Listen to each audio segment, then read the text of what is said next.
কিনেন ব্লগ চ্যানেলে আপনাদেরকে অনেক অনেক স্বাগত আর অনেক ভালোবাসা। তো আমি এখনই চলে এসেছি এই লাউ মাচার তলে। তো আমি লাউ কেটে নেব, ওই জন্য এসেছি। আর আমি লাউ দিয়ে একটা দারুণ রেসিপি বানাবো। তো লাউ দিয়ে আমি কি রেসিপি বানাচ্ছি জানতে হলে আমার পুরো ভিডিওটা দেখতে হবে। ভিডিওটা ভালো লাগলে অবশ্যই লাইক শেয়ার কমেন্ট করবে। আর যারা আমার নতুন বন্ধু হয়ে থাকবে তারা চ্যানেলটিকে সাবস্ক্রাইব করে নেবে। আর যারা আমার পুরনো বন্ধু তাদেরকে অসংখ্য অসংখ্য ধন্যবাদ আর আমার বুক ভরা ভালোবাসা। তাহলে এখন আমি লাউটা কেটে নেব। আর এই যে দেখতে পাচ্ছ এই লাউটা কাটবো।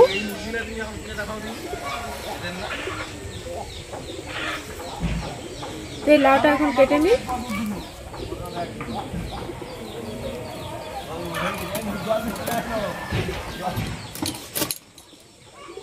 এই যে লাউটা কেটে নিলাম। এবারে লাউটা কাটা হয়ে গেছে, এবার আমি রান্নাঘরে চলে যাব।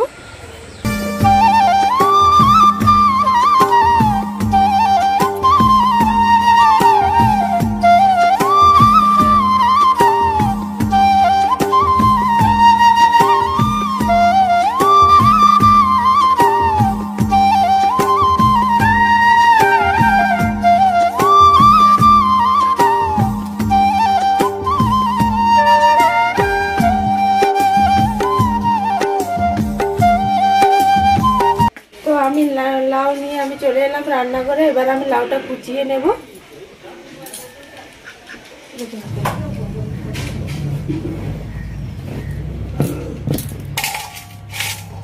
আর এই যে লাউটা একেবারে কচি, রেসিপিটার জন্য আমার এই কচি লাউই লাগবে।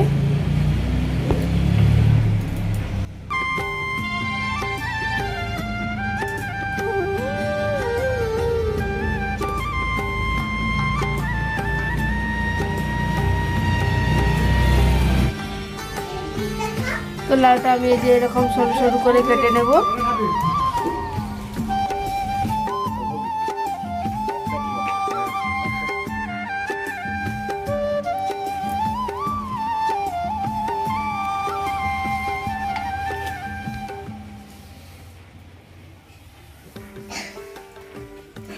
লাউ কাটা আমার শেষ হয়ে গেছে।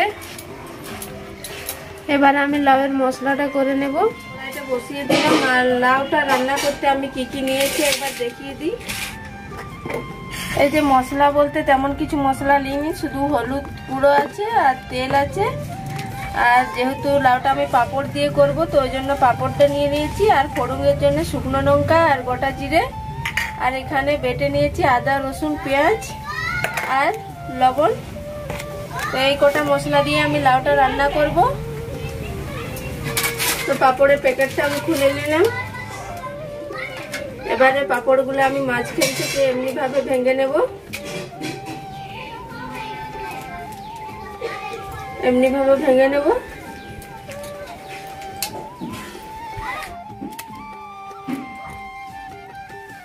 ভাঙা হয়ে গেছে।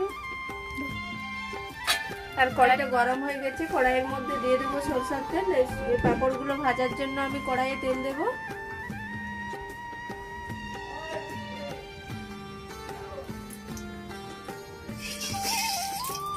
তো তেলটা গরম হয়ে গেছে, এবার আমি পাঁপড়গুলো ভেজে নেব।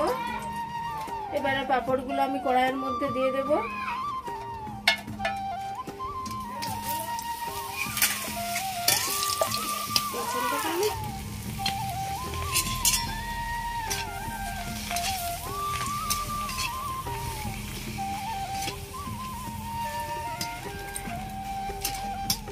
তো পাঁপড়গুলো ভাজা হয়ে গেছে, পাঁপড়গুলো এবার আমি তুলে নেব।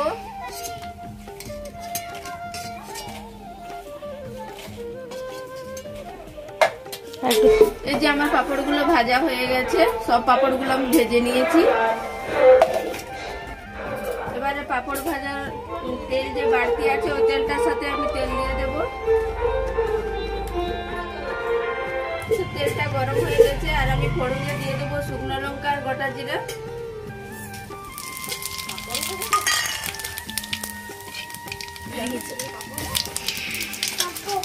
ফোড়নটা হয়ে গেছে, এবার আমি মশলাটা দিয়ে দেবো।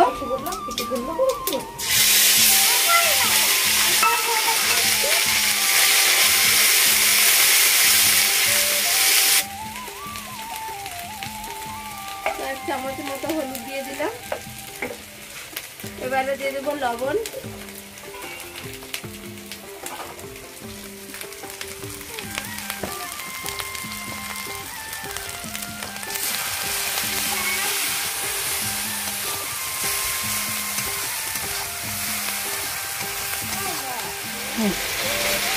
তো মশলাটা আমার কষানো হয়ে গেছে, আর মশলার মধ্যে আমি কয়েকটা কাঁচা লঙ্কা চিরা দিয়ে দিয়েছি। এবার আমি লাউটা দিয়ে দেবো।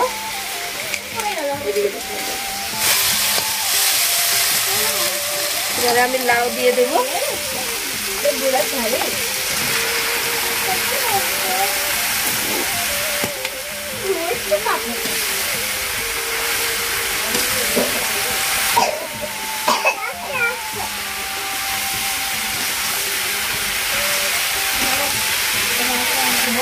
এবারে বাকি ডালটাও দিয়ে দিই।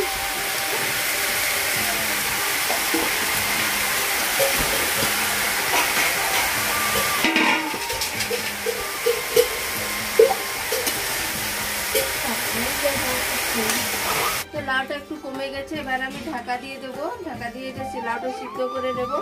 আর এই যে পাঁপড়গুলো একটা চিকচিকির মধ্যে আমি কুড়িয়ে নিয়েছি, যাতে নরম না হয়ে যায়। ঢাকা দিয়ে দিলাম। তো লাউটা সিদ্ধ হয়েছে নাকি আমি ঢাকাটা খুলে দেখবো।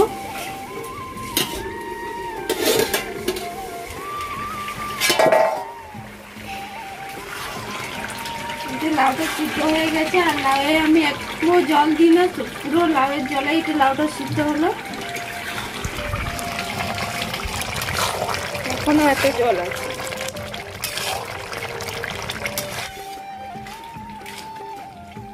তো লাউয়ের জল মরে গেছে, এবার আমি দিয়ে দেবো পাঁপড়। পাঁপড় দিয়ে দিলাম।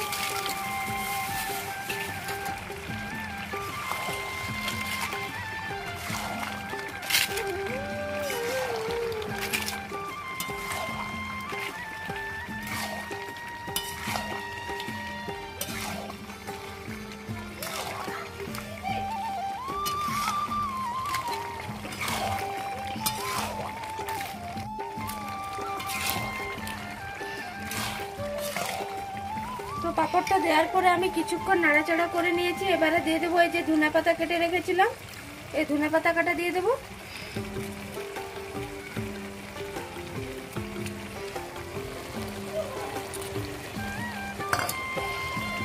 আর দিয়ে দেবো সামান্য গরম মশলার গুঁড়া।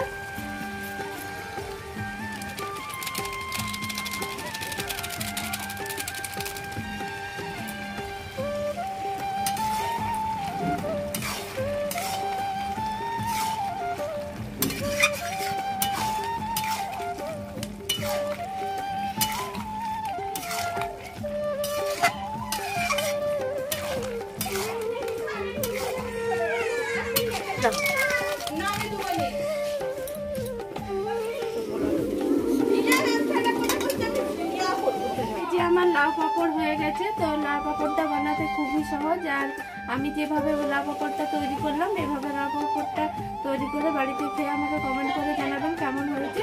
তো সবাই ভালো থাকবে, সুস্থ থাকবে। তো আজকের মতো এখানে শেষ রেখে দিলাম।